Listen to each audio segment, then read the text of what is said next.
నంద్యాల జిల్లా డోన్ నియోజకవర్గం ప్యాపిలి పట్టణంలో కూటమి ప్రభుత్వం ఆదేశాల మేరకు బీజేపీ కార్యవర్గ సభ్యులు కేసీ మద్దిలేటి ముఖ్య అతిథిగా టీడీపీ తరపున ఆర్సీ మద్దిలేటి ఆధ్వర్యంలో భారతరత్న డాక్టర్ బాబాసాహెబ్ అంబేద్కర్ గారి విగ్రహానికి పూలమాల వేసి నివాళులర్పించారు. కాన్స్టిట్యూషనల్ డే గురించి మరియు రాజ్యాంగ పితామహులు అంబేద్కర్ గారి గురించి కొనియాడారు. ఈ కార్యక్రమంలో R Nageswararao, N Ranganna, T Mahendra, Thimma Nagendra, Gundala Chandrasekhar, ST Parameswara Swamy, Ranganna, Chinna Obulesu, R Sudhakar, CS Lakshmana, Srinivasulu తదితరులు ఉన్నారు. 2 సంవత్సరాల 11 నెలల 18 రోజులు పట్టింది. దీంట్లో ఈయనకి నేను ఒక రాజ్యాంగ నిర్మాతగా ఈయనకి బాధ్యతలు అప్పచెప్పి ఈయన ఒకటే రాసి మొత్తం కమిటీ ఉన్నారు 7 మంది సభ్యులు. వాళ్ళందరిలో వాళ్ళంతా ఈయనకి మద్దతుగా ఉండి ఈయన రాత్రి మొదలు కష్టపడి రాజ్యాంగ చట్టాన్ని రాసి గవర్నమెంట్ న్యాయం చేసిన రోజు అన్నమాట.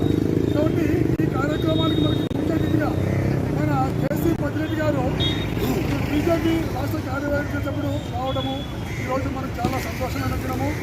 ఎందుకంటే ఇప్పుడు మన వాళ్ళు ఇలాంటి కార్యక్రమాలకి ఇక్కడ మనం పుస్తకం లేకుండా ఎందుకంటే మన వాళ్ళకి ప్రతి మందికి తెలియదు. కాబట్టి ఈరోజు దీనికి అందరూ తెలియపరుస్తున్నాం. చూడండి, ఇక్కడ గుర్తుపెట్టుకోండి, రాజ్యాంగ చట్టాన్ని అంబేద్కర్ నవంబర్ 26వ తారీఖున ప్రతి సంవత్సరం మనం ఈ విధంగా జరుపుకోవాలి. ఎందుకంటే ఈ రాజ్యాంగ చట్టం అనేది చాలా పవిత్రమైన రోజు.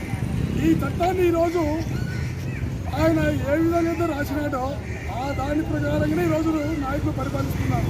ఇప్పుడు ఆయన అంత మేధావి, ప్రపంచంలోనే ఒక అత్యున్నతమైన మేధావిగా గుర్తింపు పొందిన ఈరోజు మన ఇండియా వాళ్ళు అంతగా లేకుండా కూడా అదర్ కంట్రీలో అంబేద్కర్ని ఒక 100 రూపాయల వాళ్ళ నాణ్యం పైన దక్షిణాఫ్రికాలో 400 అడుగులతో ఆయన విగ్రహాన్ని ఏర్పాటు చేస్తున్నారు.